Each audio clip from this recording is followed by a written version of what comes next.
Workplace toxicity. Whether you're at an ambulatory surgery center or a hospital facility of any size across the country, it's most likely a part of a culture issue you're having in your institution.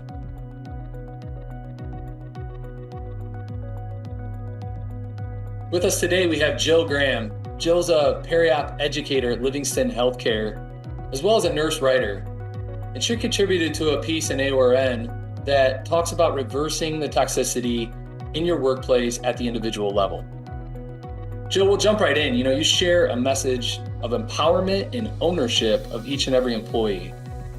How do you feel that employees have, and what part do they have to play in reversing this problem?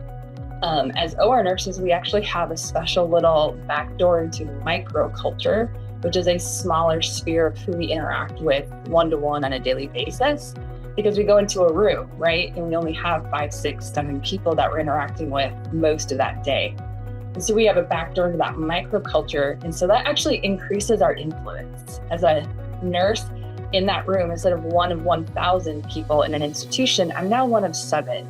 And I can do what I can do to make the day better, to reverse toxicity, bad choices, grumpy actions, toxic people that are truly toxic people. But my influence is increased because I get to go in that room and have a microculture that's already set up for me. So Jill, that's a great point. When you talked about the microculture, and that's meaning that culture within the operating room, 6 to 7 individuals, elaborate on some of the tactics you do use when you're the circulating nurse or the scrub nurse in that operating room. Yeah, so microculture influence starts with me being okay, right? And so in my mental framework, I have to approach my day appropriately. And a lot of us will look at our day and we'll see the 3 or 4 things that went wrong and think, oh, that was a really bad day, right? And instead, we should say, okay, I had 3 or 4 things go wrong. I didn't like that, but look at all the 100 things that went right. And me as 1/7 of that microculture, if I'm doing that and I'm focusing on the positive things, then I can persistently and consistently influence my microculture by being positive and pointing out the good, because that's how toxic culture comes about anyway, is persistent and habitual daily habits, weekly habits, life habits, right, of being disgruntled and feeling stuck where we're at. And it's easier to be toxic. It's easier to give a snappy answer or be grumpy or don't talk to me or I don't want to resolve that conflict. It's too much work. It takes a humility in me and a mental framework that my people that I work with are important to say, hey, you seem upset with me. What did I do that offended you? How can I make it right? Or what can I do to help you? Because I can see that you have more work than you're comfortable with. Is there something I can do? That's more work. But if I'm positive in that way, consistently, persistently, I'll start to reverse that toxicity that's so easy to fall into, especially in the OR, for obvious reasons, right? Yeah, Jill, as a peri-op leader myself, you could definitely see the impact of toxic culture at an individual level. So I'm curious to know from you and hear from your experience, what negative impacts have you seen from toxic employee that has led to a full toxic culture potentially? So I think that really comes down to the humanizing aspect. And I talk about humanizing and dehumanizing. If you talk about toxicity and all of the things that result from toxicity, we talk about devalued, unheard, disrespected, unsafe, right? All those things are inherent human rights that we have that somebody has said, no, I'm better than you. I devalue you. I'm not going to hear you, right? And so toxicity is kind of dehumanizing, lowering our fellow humans below us.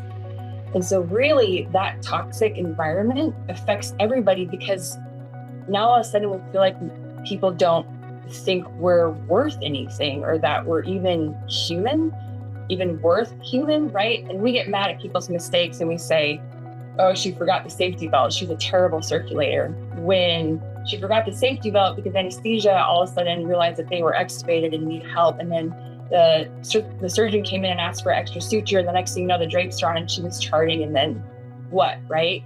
When I make that mistake, I see my excuses. When you make that mistake, I label you as a bad circulator and I dehumanize you, and that's toxic. And so the whole environment, the feeling, the tension in the room of everyone having to prove themselves and push you off because you don't think I'm worth anything and I think I'm worth something, that really just kind of permeates this black cloud, right? And so people start to quit. People start to just treat other people even worse. People make excuses. People say, well, I'm not going to invest in that project because nobody invested in me.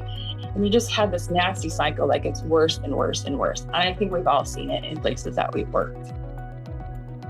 Jill, your perspective, as a nurse in the operating room, as an educator, is so refreshing for me, because as a peer-app leader, I often felt like, maybe this was a misperception on my part, but I felt like employees were looking at me, especially with that one toxic employee, right? That maybe behind the scenes you are handling, right? You're going through a process with, but it felt like they were always looking at me. Talk to us more about how you, as the individual nurse, try to reverse that toxicity with that individual. Absolutely. I think the thing that we have to remember is that everyone has a story. There's a cliche out there that says hurt people hurt people. It's become a cliche, but a lot of the cliches we have are true, right? And so I'll never forget, I went through a time in my life that was really, really difficult. And then somebody reacted to me in a situation, overly so, and assumed something about me that was wrong. And it really opened my eyes to, I was barely able to go to work without tearing up and crying because my dad was terminally ill. And then someone made this assumption about me, and I thought, you don't even know what I'm going through, and you didn't give me credit that maybe I'm a good nurse having a really bad day. Maybe I'm a really good nurse, but I've got such a personal load back here that I'm having a hard time functioning. I need your help. I need your support. I don't need your judgment. And I don't need you misinterpreting who I am or my abilities, right? So all of those conversations with toxic people have to start with, are you okay? Is there something that is too hard for you or that is becoming harder for you that I can help with?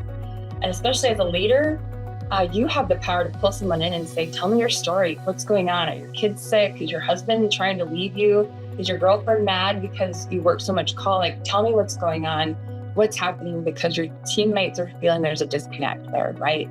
Instead of bringing someone in and saying, your behavior is terrible, I need you to fix it. There's a big difference there, right? And so dealing with that one person, there's a story, and I'm going a little bit long on this answer, I apologize, but there's a story about a man walking along the road, and the sun and the wind have an argument. And the wind says, bet you I can get him to take his coat off. And the sun says, no, you can't. The wind says, watch. And the wind blows and blows and blows as hard as it can, as cold as it can, right? But what does the guy do? He holds his coat tighter and doesn't come off. And the sun says, watch. And he just glows and warms him up. And the next thing you know, the coat comes off, is over the arm, and the gentleman's having a better day because the sun is shining, right? Yeah. But the point is, we underestimate what kindness can do. Now we have to do a caveat, right? If you're being bullied, if someone's being legitimately mean and inappropriate, that's something where our manager needs to step in with some sort of disciplinary action. But that person that's being toxic still probably has a story that needs to be addressed. So kindness is way bigger than I think we ever give credit for. Yeah, it's that. And, Jill, you do a really nice job illustrating what a lot of the research is talking about right now, which is a human-centered approach, right? Mm-hmm. Another thing that a lot of conversation and research is coming out on is, and it's not rocket science per se, but we are in an era where nurses, surgical techs, staff of all sorts are oftentimes, because of toxic culture, are saying that they're moving on to a different department, a different hospital, right? This is a pervasive issue across many businesses and definitely in healthcare. Do you, I get the vibe from you that if you as an individual with your influence and others, that can help, curb that problem. What do you say to that? I say absolutely.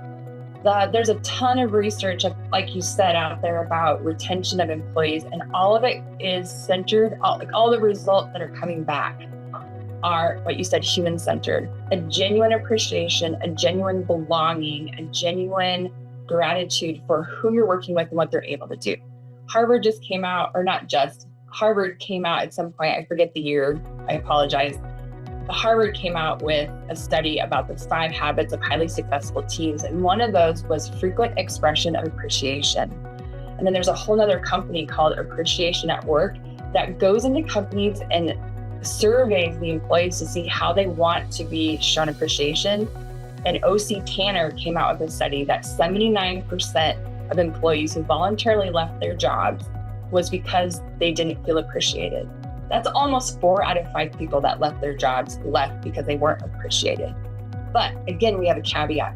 It has to be sincere. So when a management team sends out an email saying, hey, sorry you had to stay late again, you guys rock, you're the most bestest team in the whole world, to everybody in the Periapp group, it falls a little flat, right? It's probably true and they probably are grateful. But when my team member comes up to me specifically and says, I so appreciate that you were there for that PEDS case during induction. I was a little nervous, but your support meant the world to me. Thank you. That's personalized and it's unique and it's genuine. There's something in their heart that really is grateful. And that's what makes a difference in showing our team members appreciation. That's the difference in having a team that you belong in. And that's the difference in turnover. Thank you very much for your time, Jill. You provided amazing insight on this very important topic.